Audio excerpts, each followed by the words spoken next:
10 tahun menjadi orang Kristen cukup bagi saya untuk melihat kenyataan orang-orang yang jahat hatinya terhadap kebenaran firman Tuhan. Ustadzah ini dia datang dari Solo ke Jakarta karena diundang terus. Maka ketika dia datang ke Jakarta, seluruh kelompok pengajian ngundang, masjid-masjid besar ngundang. Dan bayangkan betapa banyak uang yang dia terima karena mu'alafnya itu. Dan dia memperlihatkan kebencian yang amat sangat terhadap kekristenan. Sama juga Anda mengatakan betapa bencinya saya dengan keyakinan itu. Kalaupun saya benci dengan keyakinan saya yang lama, itu fakta dan bukti tidak bisa dihindari. Karena kan ajarannya. Saya tidak menghina orang-orangnya, tidak. Ini ajaran yang harus saya lawan. Sebuah kekuatan yang luar biasa ini harus dilawan. Karena menuju kepada maut. Ada orang menyangka jalan lurus ujungnya maut. Tunjukilah kami ke jalan yang lurus. Dikira jalan lurus, semua mengajak kepada kehinaan akhirnya. Nah, bagaimana dia ngomong, saudara-saudara, si Ustadzah Fitri ini? Akhirnya saya bingung. Ada dua kitab di hadapan saya. Yang satu Al-Quran, yang satu Injil. 33 tahun saya jadi tim sukses gereja, saya belum pernah meneliti Injil. Akhirnya kan saya penasaran, Quran sudah saya pelajari kok nggak ada yang salah. Iki ojo-ojo yang salah Injilku. Akhirnya saya membuka Injil perlahan, Bu. Saya buka lembar demi lembar. Ketika saya membaca Injil, saya luar biasa kaget, Bu. Karena saya dapati di dalam Injil Imamat 11 ada tertulis, haram bagimu makan babi dan binatang berkuku belah lain. Bahkan bangkainya pun jangan kamu sentuh. Loh, ternyata Injilku melarang, mengharamkan makan babi, Bu. Saya kembali berpikir, loh, kalau di Injil dilarang, kenapa setiap aku misa bareng sama Romo, pastor, saya pulang diamperke di warung, malah ditukokke tongseng, kire. Malah kire, Bu. Saya pikir ini udah nggak bener ini. Akhirnya saya kembali membuka, Bu. Ketika saya membuka Injil kembali, saya berhenti lagi untuk kedua kalinya di sebuah Injil Korintus. Di dalam Injil Korintus ada tertulis pesan untuk para ibu-ibu. Dikatakan di dalam Injil Korintus, hai wanita, kenakanlah tudung pada kepalamu. Jika tidak, kotakin saja rambutmu. Pantaskah seorang wanita berdoa tanpa menggunakan tudung pada kepalanya? Ayat berikut. Contoh, saudara-saudara, begitu lancangnya dia. Di dalam harus dibaca ayatnya yang tepat, hanya kesimpulan animasi dia kepada pendengarnya. Dan umat yang on ini, yaitu umat yang suka hoak, suka memberitakan hal-hal yang tidak benar, dan mereka mengundang untuk menyenangkan telinga, bukan menyenangkan otak, pikiran, dan hati. Apakah benar yang diucapkan orang-orang ini? Dan saya mau katakan semua mu'alaf itu telah berbohong. Sehingga dia menikmati kebohongannya itu dalam sebuah ancaman hidupnya sendiri. Ibu ini, ya sebenarnya ya paling saudara-saudaranya yang tinggal masih Kristen sekarang. Sedangkan dia, suaminya mati, anak-anaknya mati, dia sendiri mati bersama sopirnya itu. Kecelakaan yang mengerikan, tabrakan, dan hancur semuanya. Habis semua hidupnya.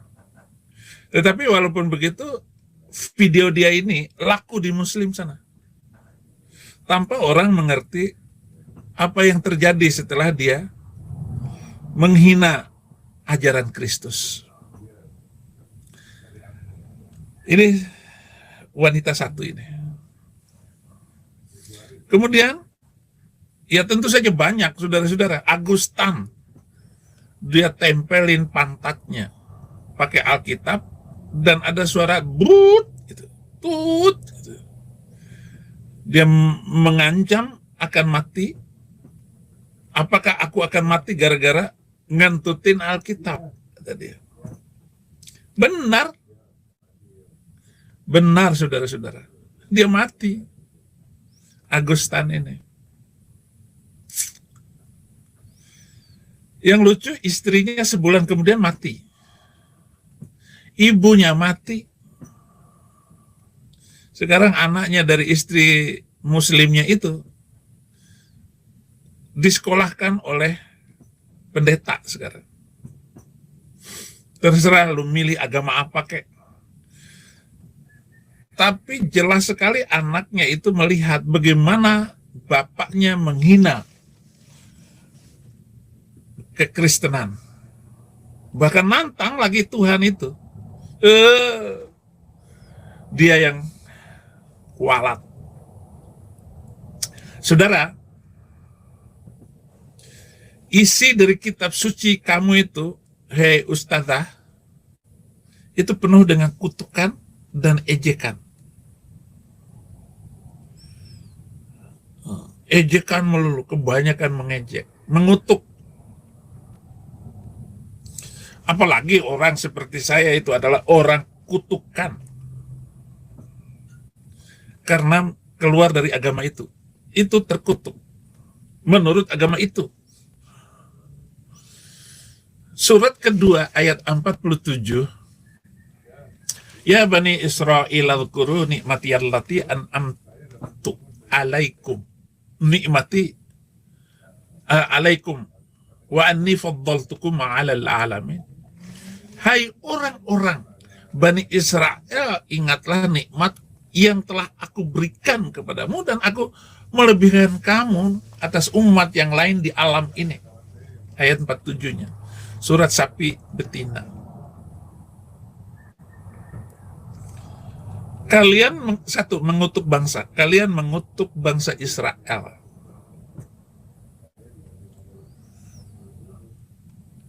Ini selalu dilakukan oleh bangsa Arab. Bahkan tiap hari Minggu mengutuk bersamaan, dan orang Kristen ikut-ikutan dikutuk oleh mereka dalam rumah ibadah mereka. Ya kalau speaker ke dalam sih nggak apa-apa, ini speaker keluar dari rumah ibadah mereka, 4 mata angin itu mereka tuakan untuk menghina Yahudi dan Kristen. Sehingga kalau ada tetangganya yang Kristen di sebelah rumah ibadah mereka, sengaja itu toanya disorotin ke sana tuh, kayak tetangganya. Inilah watak yang selalu dilakukan oleh mereka tanpa mereka sadari bahwa itu adalah kutukan bagi mereka. Mau maksain orang supaya masuk agama mereka. Iya nggak mau. Saya yang nggak mau, saudara-saudara.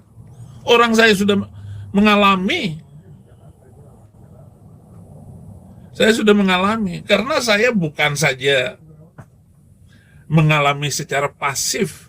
Saya ikut ngelempar, ngerusak, menghancurkan, bahkan jadi dai untuk mengajak orang masuk kepada agama saya waktu itu.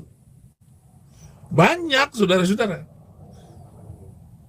Yang saya ceritakan itu adalah ketika saya kuliah, 15 orang loh, pindah dari yang menjadi mu'alaf. Jadi mu'alaf gara-gara saya. Itu masih culun-culunnya saya. Kurus badan, ceking. Tetapi kalau berdebat nggak pernah takut. Nggak pernah khawatir dengan kehidupan ini. Apalagi setelah kuliah. Saya paling benci dengan kekristenan. Maka balasannya itu ya Tuhan langsung ambil masuk loh. Jangan keluar-keluar di sana. Yang mau saya katakan ini satu, ustadzah ini. Ustadzah ini telah mengalami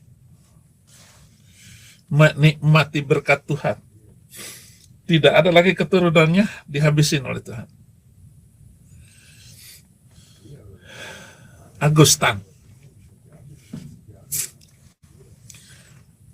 Kemudian Ustadz Ari Wibowo namanya. Siapa nama Kristennya itu?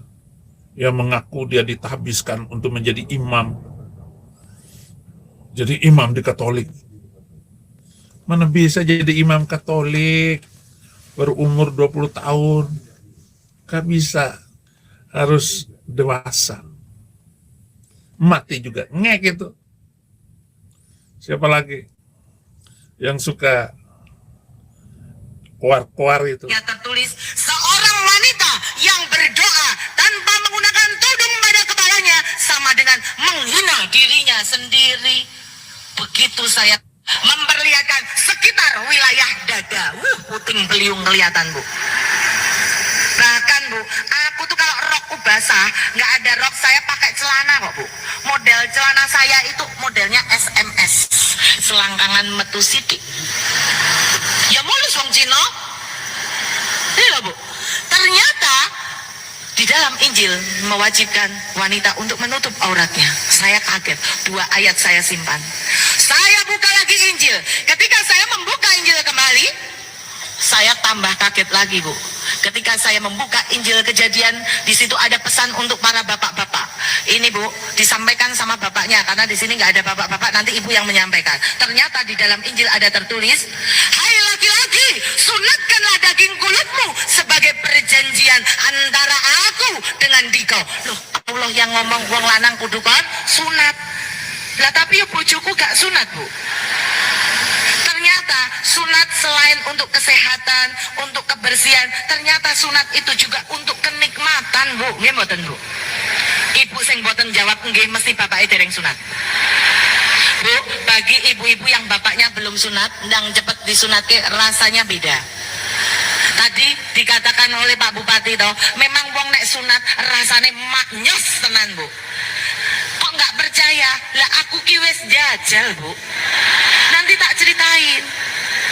Suami saya nggak sunat rasanya biasa kok, Bu. Ketika saya tahu 3 ayat ini, Bu, saya mulai oleng jadi orang Katolik. Ternyata aturan-aturan yang ada di dalam Injil yang menjalankan kok justru saudara saya orang Islam. Ya, kamu sudah menikmati sekarang atas kekacauan mentalmu itu, hai perempuan. Hai ibu, luar biasa. Yang cerita internasional ya, orang-orang yang mengutuk Tuhan.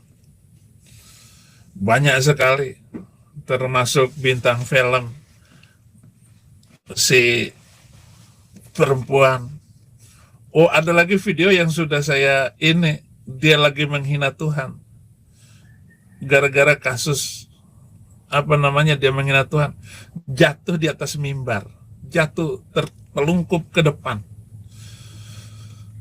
Baru saja menghina Tuhan. Dia artis. Banyak sekali cerita-cerita. Tapi Maradona, tangan Tuhan yang bikin gol katanya. Walaupun Maradona itu banyak kacaunya, tetapi dia diberkati Tuhan. Karena nanduk pakai tangan. Waktu golnya itu, sah golnya. Gara-gara mengatasnamakan Tuhan, golnya sah, itu Maradona. Saya akan membacakan dulu kepentingan saya yang lain di ayat surat Al-Maidah. Ingatlah ketika kami berfirman, masuklah ke negeri ini, Baitul Maqdis, Yerusalem. Maka makanlah dan nikmatilah berbagai makanan yang ada di sana sesukamu. Dan masukilah pintu gerbangnya sambil membungkuk dan katakan, bebaskanlah kami dari dosa-dosa kami. Niscaya kami ampuni kesalahan-kesalahanmu. Kami akan menambah karunia bagi orang-orang yang berbuat kebaikan. Surat Sapi Betina ayat 58. Quran mengatakan begitu agar bahwa Palestina itu milik Yahudi, bukan Arab. Jangan ada pandangan pemimpin Indonesia ke depan untuk memerdekakan Palestina. Karena itu tanah Yahudi, tanah Israel, bukan milik Arab. Oleh karena itu kembalikan tanah itu agar diberkati bangsa-bangsa Muslim, termasuk Pak Prabowo, jangan ikut campur di dalamnya. Kalau enggak, Bapak sendiri akan kena akibat. Lebih baik Bapak diam. Jangan semangat kepahlawananmu itu dipakai, Pak Prabowo, untuk cawe-cawe urusan Palestina. Itu urusan negara lain. Urusan Bapak adalah NKRI. Perkuat ini orang dari dalam dan perbaiki hubungan sosial, terutama hubungan antar agama ini. Jangan ada agama mayoritas menjadi provokator yang merusak apa saja. Sebab kalau enggak dari dalam Pak Prabowo, itu enggak usah terlalu, dengan luar negeri itu enggak usah terlalu, Pak. Emang sangat diperlukan investasi itu. Tetapi Indonesia nggak akan miskin dengan cukup merawat NKRI ini. Cukup merawat NKRI. Maka orang-orang Indonesia tetap akan makmur. Nggak usah takut. Kemudian saudara-saudara, yang aneh lagi dari kitab kutuk mengutuk ini, adalah suka mengutuk. Dan sesungguhnya kamu telah mengetahui orang-orang yang melakukan pelanggaran pada hari Sabat. Lalu kami katakan kepada mereka, jadilah kamu monyet yang hina. Surat Sapi Betina ayat 65. Jadi kitab ini tentu saja bukan dari langit, karena di dalam Alkitab tidak ada kutukan bagi orang Yahudi. Walaupun sejahat apapun orang Yahudi, mereka sudah menyimpang dari ketentuan Tuhan, ketentuan Alkitabiah, mereka tetap disayang Tuhan. Tetapi ini aneh, kitab Arab ini mengutuk orang Yahudi jadi monyet. Jadi kitab suci ini bertanggung jawab atas kesalahan pengikut-pengikut dia yang tidak baik itu, yang tidak proaktif berbicara melakukan kebaikan dan kebenaran. Oleh karena itu, tidak ada cara lain bagi negara-negara Muslim itu, pemimpinnya harus sadar akan kesalahan kitab suci mereka ini. Karena mengutuk Yahudi itu dikutuk balik. Barang siapa yang mengutuk engkau, terkutuklah dia. Jadi Tuhan yang mengutuk bangsa yang menghina Yahudi. Nah, sekarang permasalahannya kitab suci mereka ini loh. Kitab suci mereka ini adalah ancaman kemanusiaan di masa-masa yang akan datang. Kalau nggak segera diperbaiki oleh tokoh-tokoh dan pemimpin agama itu, hancur nanti. Tadi malam saya ceritakan negara-negara yang dulu mayoritas sekarang minoritas Muslimnya. Ada Spanyol, Norwegia. Iya, negara-negara itu dulu adalah negara-negara yang mayoritas Muslim. Dan saya menduga, saya memperkirakan, bernubuat bahwa Indonesia akan minoritas. Dan pada saat itulah mereka akan ngamuk, menyalahkan si A, si B, si C atas menurunnya penduduk Indonesia. Oh sekarang luar biasa loh, saya main TikTok, ada cerita berkisah Abi, saya paling benci sama Abi dulu. Kalau Abi sudah tampil di televisi, tampil di HP, tampil, wah serem, saya mau menghabisi nyawa Abi. Baru 2024 ini. Artinya belum setahun dia terima Yesus Kristus. Kalau kasus semacam ini ya banyak. Nggak terhitung betapa banyaknya orang masuk Kristen gara-gara mendengar khutbah saya dari asalnya benci.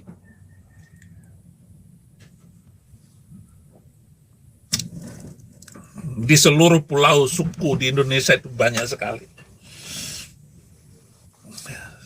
Ya karena kalaupun Anda masuk Kristen, itu Anda akan diuji terus. Jangan takut. Kemudian ayat yang lain, saudara-saudara, dan mereka berkata, hati kami tertutup. Tidak, Allah telah melaknat mereka karena keingkaran mereka, tetapi sedikit sekali mereka beriman. Saya sudah dikutuk oleh Allah karena keluar dari agama itu, bahkan ancamannya putusin leher Saifuddin Ibrahim karena dia murtad. Hadis bilang begitu, Quran itu mengancam saya. Barang siapa yang menukar agamanya, bikin ngek gitu.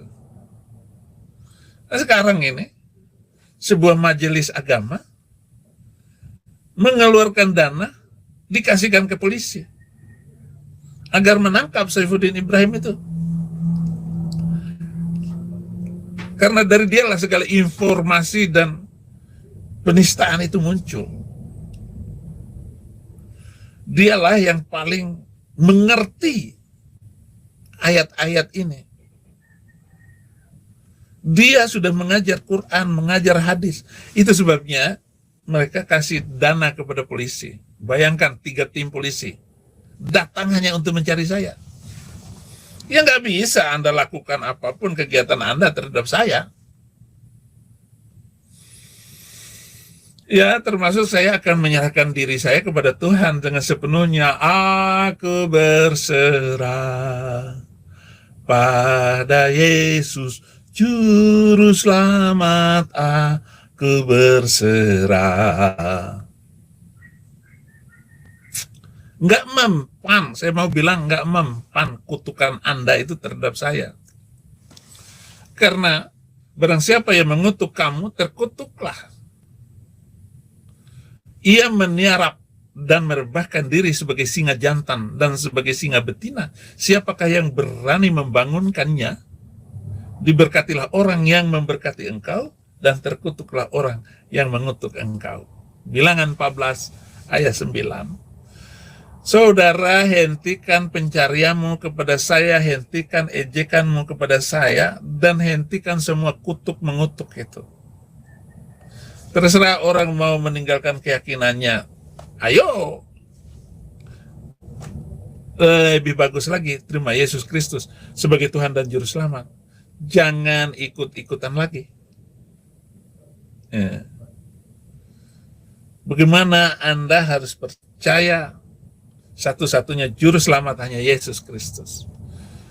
Kenapa? Karena begini, saudara-saudara, Yesus itu menebus kita dari kutukan segala yang mengutuk, dari kutukan, dari ucapan-ucapan kutuk turun-temurun itu.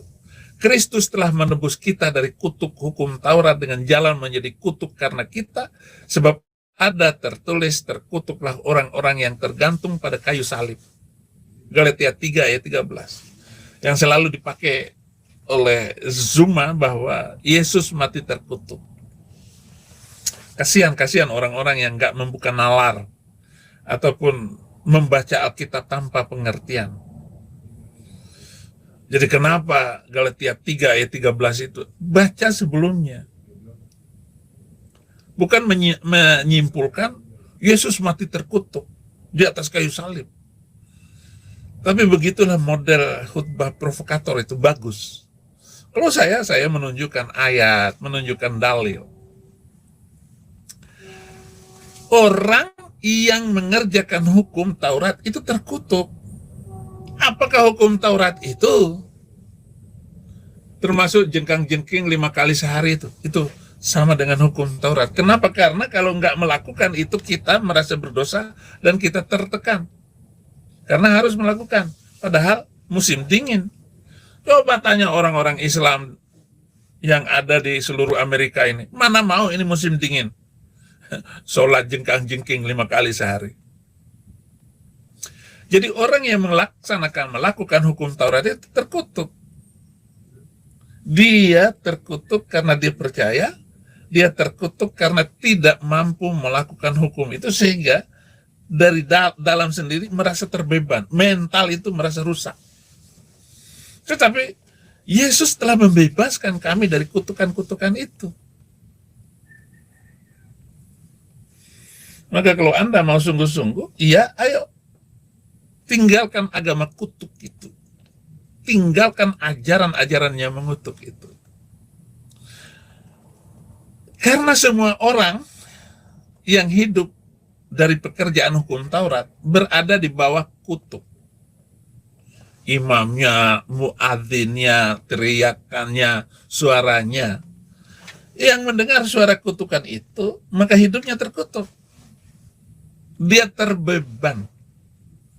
Harus menjalankan kewajiban-kewajiban itu, sementara dia tidak pernah melakukannya. Maka dia merasa terkutuk di tengah kampungnya, di tengah komunitasnya. Dia terkutuk, saudara-saudara. Inilah bahayanya.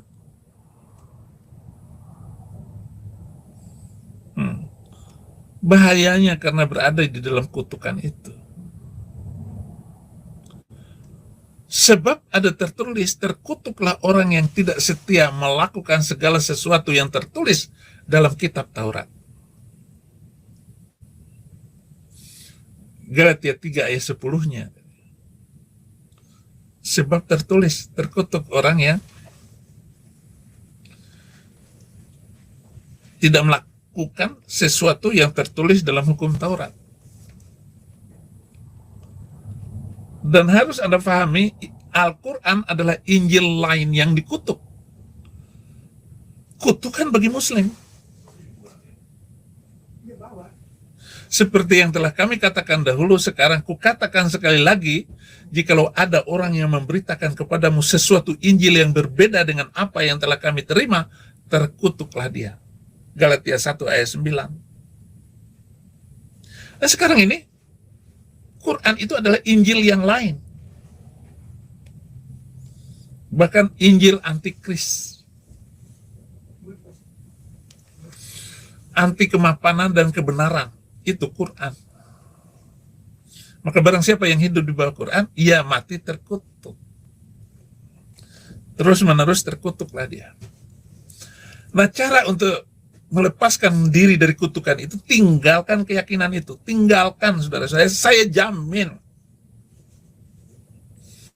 Anda keluar dari kutukan itu. Karena segala yang dilakukan oleh Muhammad itu bertentangan dengan hati nurani manusia. Enggak mungkin orang itu waras, dia menikahi perempuan umur 6 tahun, ditiduri umur 9 tahun. Dan Anda bisa membayangkan bagaimana kelakuan Nabi itu ketika malam pertamanya dengan anak kecil itu yang dipaksa harus mengerti kedewasaan. Ya tentu saja ya teriaklah. Teriakannya.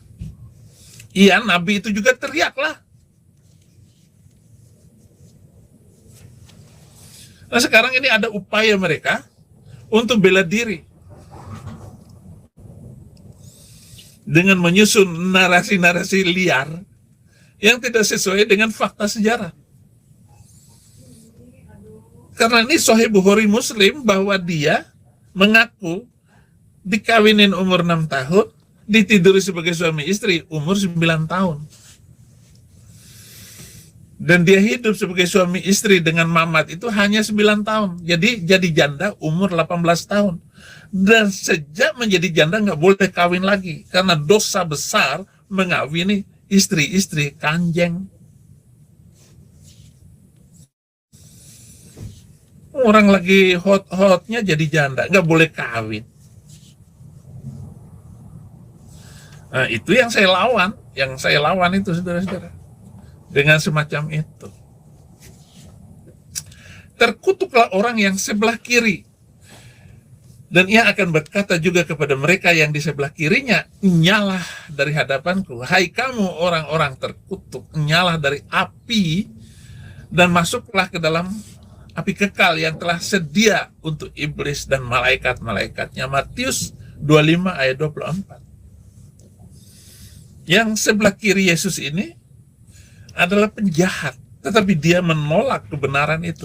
Ada penjahat yang sebelah kanan. Ingatlah aku ketika engkau di Firdaus. Yesus bilang sekarang juga kamu bersama aku di Firdaus. Jadi spontan sekali itu. Orang lagi sama-sama disalib.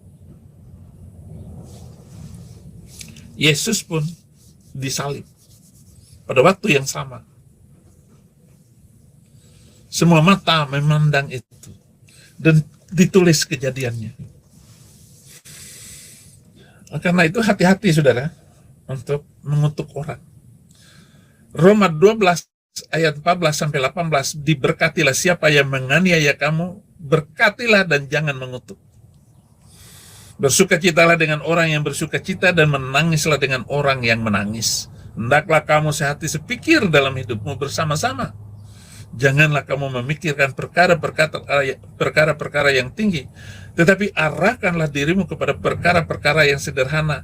Jangan menganggap dirimu pandai, janganlah membalas kejahatan dengan kejahatan. Sedapat-dapatnya, kalau hal itu bergantung padamu, hiduplah dalam perdamaian dengan semua orang.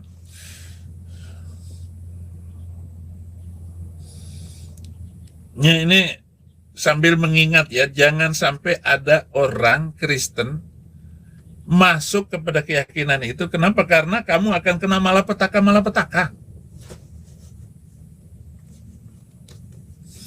Kena malapetaka. Sedangkan saya ini dikutuk oleh Muslim itu tiap hari. Jutaan kutukan kepada saya. Tetapi juga menjadi pertanda bahwa saya tidak bersalah terhadap apa yang saya lakukan itu. Memang saudara-saudara, urusan mati ya mati. Sudah ngek ya ngek. Nggak ada orang yang mampu hidup lebih lama menyaingi umur Nuh.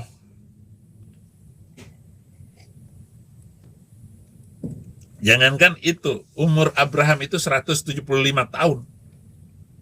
Sementara saya baru 60 tahun. Oleh karena itu ya, jangan main-main dengan sikap keagamaan, keimananmu itu. Dengan melakukan kutukan-kutukan dan menghina ajaran Yesus. Kamu akan dapat, akibatnya akan dapat. Lukas 6 ayat 28 sampai 30, mintalah berkat bagi orang yang mengutuk kamu, berdoalah bagi orang yang mencaci kamu. Barang siapa yang menampar pipimu yang satu, berikan juga kepadanya pipimu yang lain, dan barang siapa yang mengambil jubahmu, biarkanlah juga ia mengambil bajumu. Berilah kepada setiap orang yang meminta kepadamu, dan janganlah meminta kembali kepada orang yang mengambil kepunyaanmu. Ambil.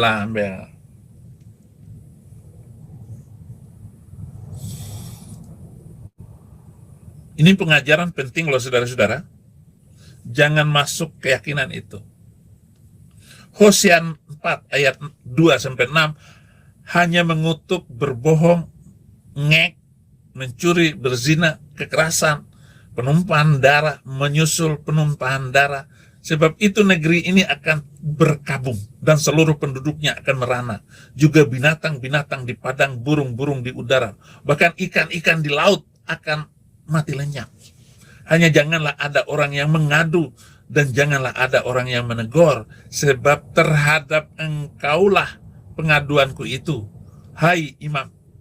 Engkau akan tergelincir jatuh pada siang hari, juga nabi akan tergelincir jatuh bersama-sama engkau pada malam ini. Dan aku akan membinasakan ibumu, umatku binasa, karena tidak mengenal Allah, karena engkaulah yang menolak pengenalan itu. Maka aku menolak engkau menjadi imamku, dan karena engkau melupakan pengajaran Allahmu, maka aku juga akan melupakan anak-anakmu. Serem baca Alkitab ini. Tetapi semua telah berjalan dengan sesuai hukum. Anda yang menghina Yesus. Sekarang anak-anak muda ini luar biasa loh, mengikuti gaya Zuma itu.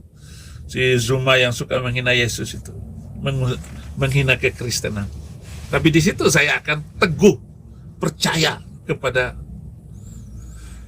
tiada hari tanpa penginjilan, tiada hari tanpa bersaksi. Saya tetap dan tidak akan tergoyah. Tuhan, janganlah hamba-Mu goyah karena keadaan apapun, Tuhan. Ya, itu saudara-saudara kekasih. Jangan lupa like, subscribe. Jangan lupa ya, biar channel ini menjadi channel yang kuat. Komen, like, supaya channel saya ini sehat untuk terus memberitakan Injil, untuk terus menegur dan menunjukkan kebenaran itu tetap yang benar. Terima kasih saudara-saudara. Pesan buku 085388270696. Tuhan Yesus memberkati. Ya, melainkan Dia yang melakukan kehendak Bapakku yang di sorga. Pada hari terakhir banyak orang akan berseru kepadaku, Tuhan, Tuhan, bukankah kami bernubuat demi nama-Mu dan mengusir setan demi nama-Mu, dan mengadakan banyak mujizat demi nama-Mu juga? Ayat 23, pada waktu itulah aku akan berterus terang kepada mereka dan berkata, aku tidak pernah mengenal kamu, nyalah daripadaku, kamu sekalian pembuat kejahatan. Yang dilawan oleh saudara-saudara kita Muslim itu adalah memanggil Yesus sebagai Tuhan. Lalu mereka mengarang dan bercerita bahwa Yesus itu bukan Tuhan, tetapi Dia itu adalah utusan, atau Dia itu hanyalah nabi. Tidak mungkin Tuhan bisa mati dan sebagainya. Itulah alasan-alasan yang diungkapkan oleh kaum kadrun, yaitu kaum yang memang agak miring cara berpikirnya. Saudara, kalau nggak banyak bohong itu ya nggak bisa jadi kadrun. Ataupun saudara-saudara tidak bisa untuk menjadi mu'alaf kecuali otaknya udah miring. Kenapa? Karena tidak membaca Alkitab secara komprehensif, terutama perjanjian baru yang berkaitan dengan ketuhanan Yesus Kristus. Jadi pernyataan dia mengambil ayat ini untuk menolak Yesus Tuhan dan Juru Selamat dengan mereka bukan orang yang berseru-seru, Tuhan, Tuhan. Bukan itu. Jadi mereka menggunakan itu dengan makna terbalik, dengan pengertian yang tidak sampai kepada maksud dari ayat ini. Nah, ini saya harus mengatakan kepada Anda, Yesus adalah Tuhan dan Juru Selamat, dan kita harus berseru dalam nama Yesus Kristus sebagai Tuhan dan Juru Selamat. Dan betapa banyaknya mukjizat-mukjizat terjadi. Orang berseru dalam nama Yesus diselamatkan. Entah dari kecelakaan ataupun jatuh atau apa saja. Teman saya baru saja datang setelah dia hampir sebulan bekerja di luar. Dia hanya berseru dengan nama Yesus dan dia dipotong jalannya dengan kecepatan 50 mile per jam. Orang Madura motong dia jalan. Dia spontan berseru dalam nama Yesus. Salah satu contoh. Bahwa sudah banyak orang yang berseru in the name of Christ, dalam nama Yesus, termasuk untuk berdoa, mengadakan mujizat-mujizat, dan sebelum keluar ataupun berjalan kemana, selalu mengatasnamakan Yesus Kristus. Dan itu dia, saya sering menggunakan nama Yesus. Saya nggak pernah takut, nggak pernah malu menyebut nama Dia Yesus Kristus. Maka kata haleluya itu adalah kata-kata yang dahsyat. Haleluya, haleluya, dalam nama Yesus, darah Yesus. Nah, ayat 23 yang menarik, pada waktu itulah aku akan berterus terang kepada mereka dan berkata, aku tidak pernah mengenal kamu. Siapakah itu? Orang-orang yang munafik di dalam berkeyakinan kepada Yesus, orang-orang yang mengatasnamakan Yesus untuk maksud-maksud tertentu, bahkan mengatasnamakan Yesus untuk melakukan perbuatan-perbuatan yang di luar daripada moralitas yang diajarkan oleh Yesus Kristus. Aku tidak pernah mengenal kamu. Kenapa nyebut nama Yesus tetapi untuk melakukan hal-hal yang di luar daripada kebenaran firman?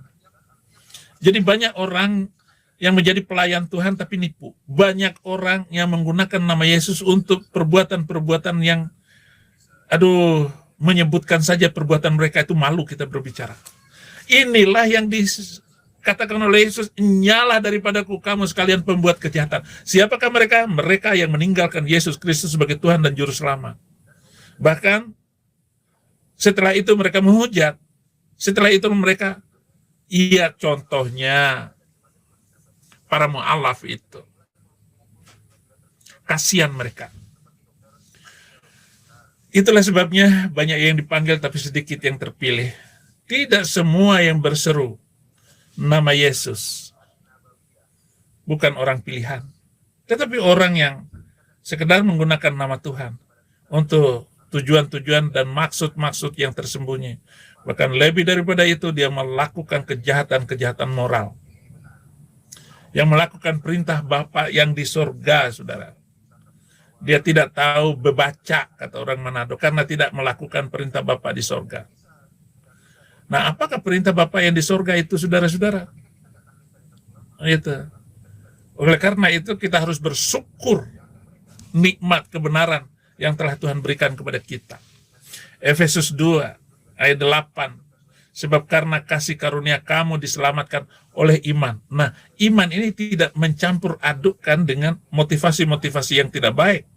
Hal-hal yang tidak benar. Bukan itu. Sebab oleh kasih karunia kamu diselamatkan oleh iman. Itu bukan hasil usahamu, tetapi pemberian Allah. Ada orang yang percaya hanya di mulut, di bibir saja. Kayak jual madu, tapi racun. Di ayat 19, itu bukan hasil pekerjaanmu. Jangan ada orang yang memegahkan diri. Karena kita ini buatan Allah, diciptakan dalam Kristus Yesus untuk melakukan pekerjaan baik yang dipersiapkan Allah sebelumnya. Ia mau supaya kita hidup di dalamnya.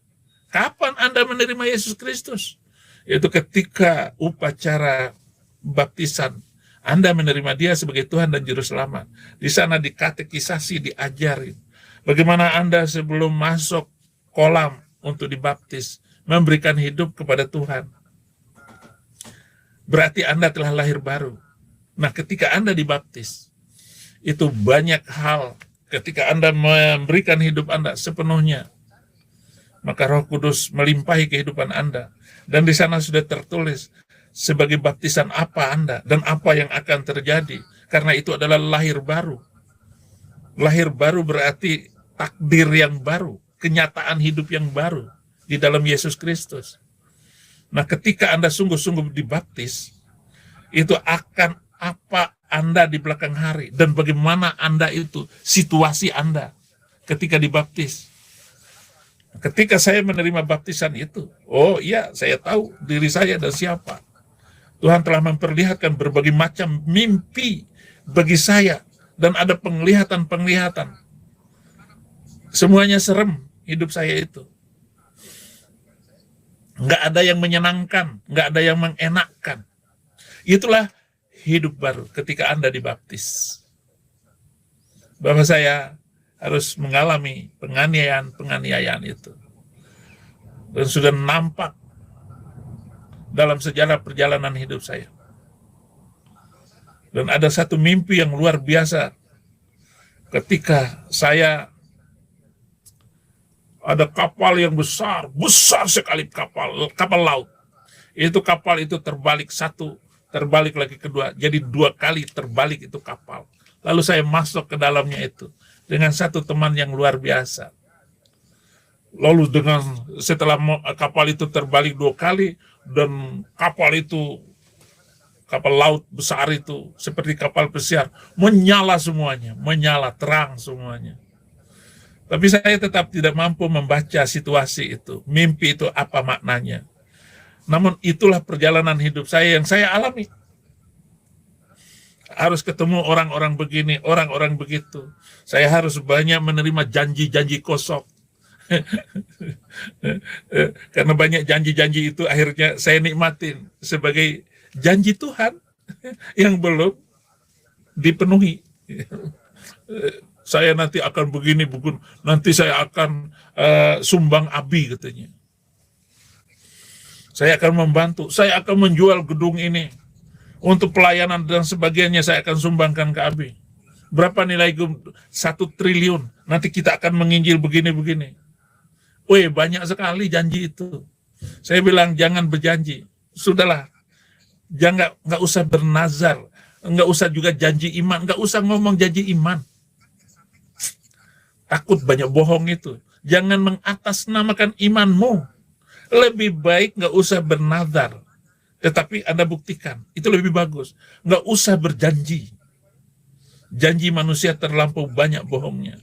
Saya hanya percaya dengan janji Tuhan.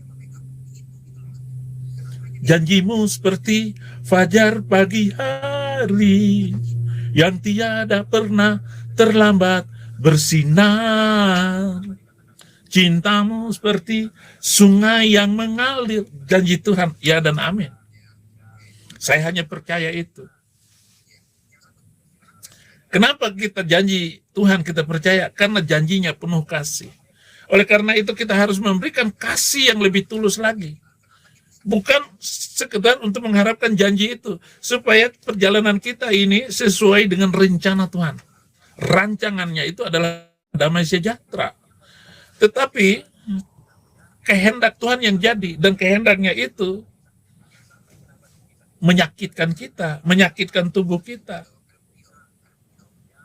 Karena apa yang saya lakukan, yaitu memberitakan Injil, dan saya memberitakan Injil seperti yang menurut paham saya, yang menurut apa yang telah Tuhan siapkan, dan itu yang saya lakukan. Tetapi itu juga yang menjerat saya, yang memberatkan saya.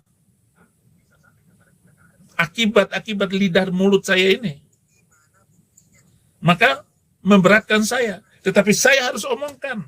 Saya harus bicarakan, harus saya sampaikan. Tidak peduli apa yang terjadi atas saya. Meskipun akibat dari ucapan saya itu memberatkan saya. Nah itu. Oleh karena itu, kita harus mengasihi Tuhan. Makanya, Yohanes 14 ayat 15-17, jika kamu mengasihi aku, kamu akan menuruti segala firman-Ku, perintah-Ku. Jadi kita harus mengasihi Tuhan. Dengan apa? Menuruti segala perintahnya. Ayat 16, aku akan minta kepada Bapa, dan ia akan memberikan kepadamu seorang penolong yang lain, supaya ia menyertai kamu selama-lamanya. Tuluskan semua perjalanan, niat, motivasi kita ini.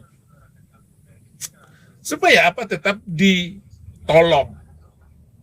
Dan roh kebenaran, roh penolong, seorang penolong. Supaya ia menyertai kita selama-lamanya. Haleluya.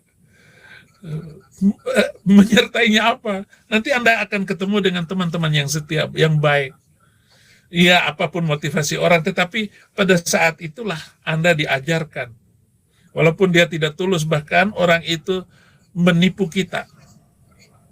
Sengaja ini menipu kita. Tetapi kalau kita tulus dan murni, bisa jadi itu pembelajaran kepada kita. Bahwa Anda tidak boleh sembarang mempercayai orang. Walaupun saya ini berulang kali dibohongin, ditipu. Tapi saya serahkan semuanya kepada Tuhan. Toh apa yang saya miliki, kemampuan saya sekarang ini, didekati oleh orang, ataupun Macam-macam lah saudara-saudara, saya tidak pernah takut sekalipun sedikit pun. Penolong yang lain itu supaya ia menyertai kamu selama-lamanya. Ayat 17, yaitu roh kebenaran. Lidah bibirmu hati-hati. Jangan suka ngumpat. Jangan mengumpat. Yaitu roh kebenaran. Dunia tidak menerima dia. Dunia tidak dapat menerima dia. Ketika Anda berbicara kebenaran, ketika Anda mengutarakan niat-niat yang baik, tidak semua orang percaya. Terkadang orang lebih percaya dengan tipu-tipu yang terselubung. Sebab dunia tidak melihat dia dan tidak mengenal dia. Tetapi kamu mengenal dia. Nah, makanya pembelajaran dari kehidupan ini, nanti kamu akan mengenal dia. Sehingga kita dengar pembicaraan dia, itu kita bisa duga. Lo ngomong gak benar. Kita sabar. Kita menanti. Bahkan Tuhan Yesus, dia tahu Yudas Iskariot. Dia ngerti omongannya kemana. Tuhan Yesus tahu dia nyolong uang itu, tahu. Tapi begitu halusnya Tuhan Yesus Kristus, enggak membicarakan, enggak menegur orangnya. Berharap dia sadar. Dan dia melaporkan dengan baik. Dan akhirnya, kejahatan yang dilakukan oleh Yudas Iskariot, dia mematikan dirinya sendiri. Dia taruh pedang, kemudian dia lompat ke pedang itu dan ngeklah dia.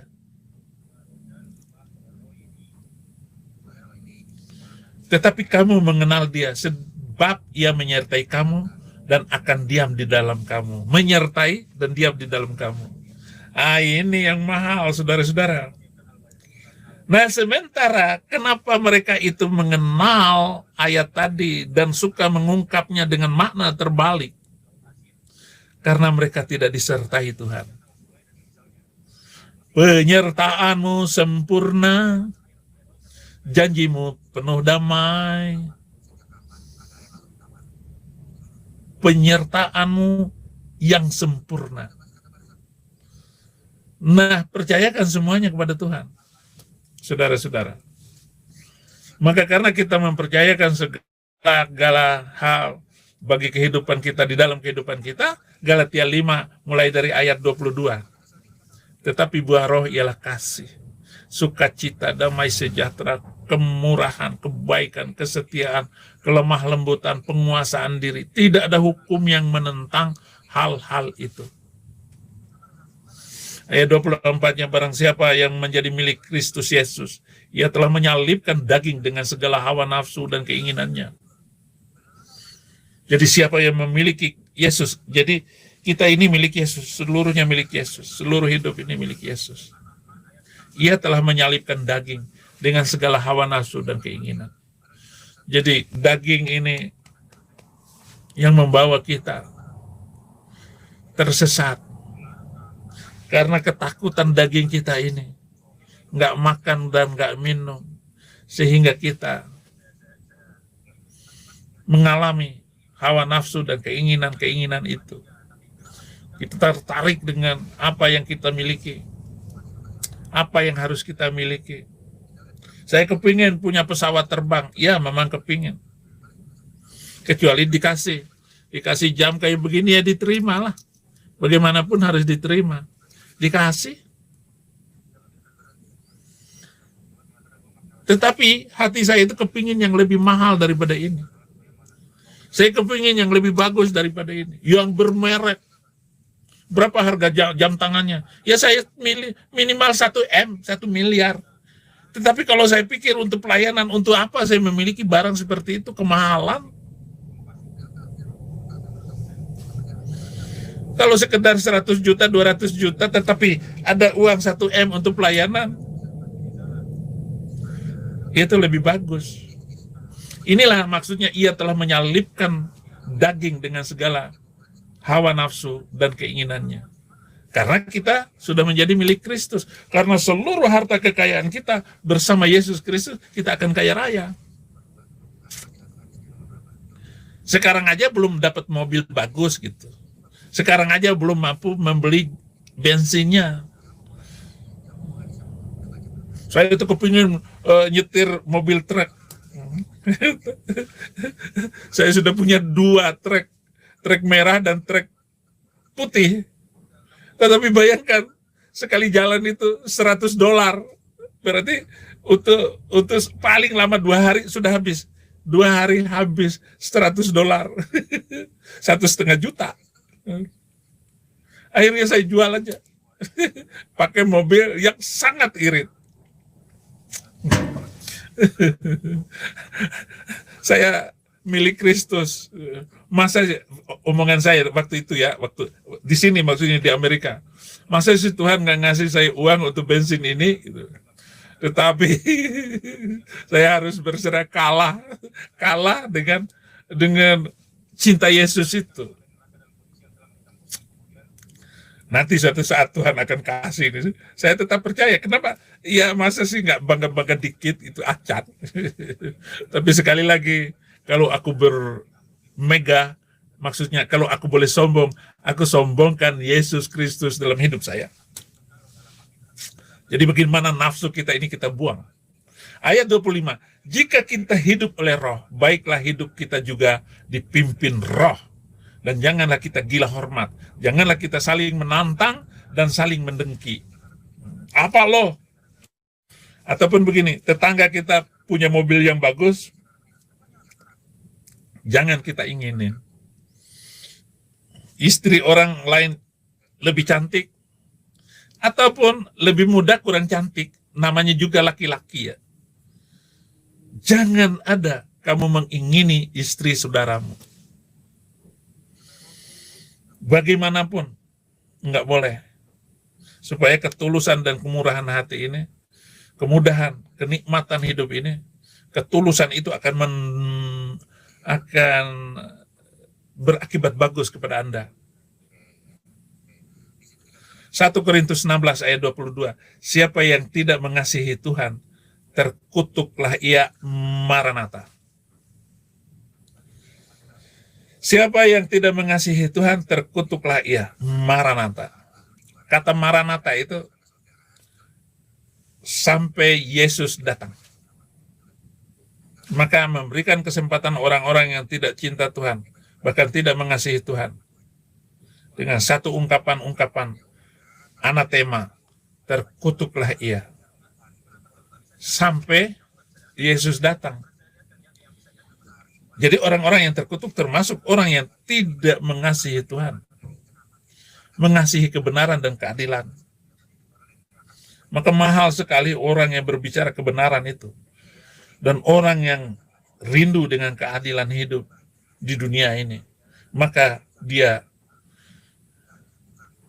terselamatkan oleh ucapan-ucapan dan sikapnya itu.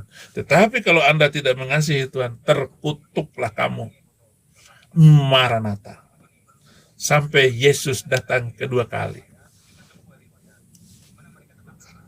Oleh karena itu, saudara-saudara, harus mengasihi Tuhan dengan melakukan segala kegiatan yang benar. Iya, benar. Lukas 16 ayat 16, hukum Taurat dan kitab para nabi berlaku sampai kepada zaman Yohanes. Dan sejak waktu itu kerajaan Allah diberitakan dan setiap orang menggagahinya, berebut memasukinya. Nah, bagaimana orang-orang yang menggagahi hukum ini dan undang-undang Taurat ini?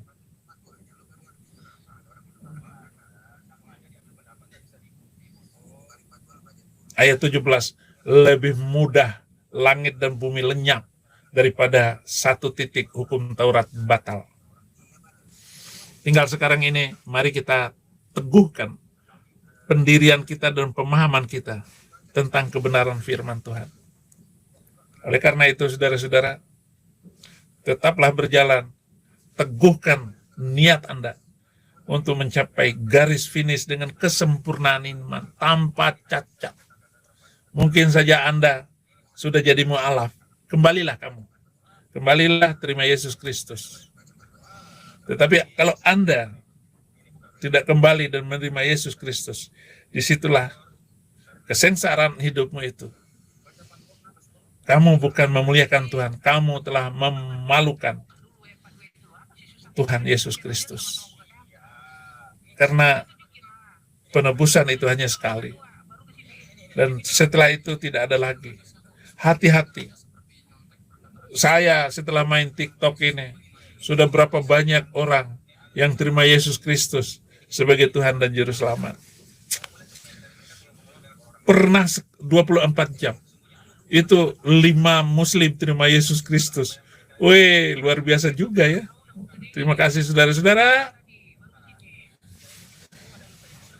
Bapak Surgawi, terima kasih hamba-Mu telah selesai berbicara. Engkau telah membuka hati pikiran saudara-saudara hamba-Mu. Berkati mereka, berkati mereka. Tolong Tuhan. Jauhkan mereka dari roh maut, roh kecelakaan. Hidup rumah tangganya yang bagus. Anak-anaknya patuh, tunduk, sehat semuanya. Cerdas anak-anaknya. Tuhan, bukakan hati anak-anak kami yang sedang sekolah, kecerdasannya Tuhan. Tutur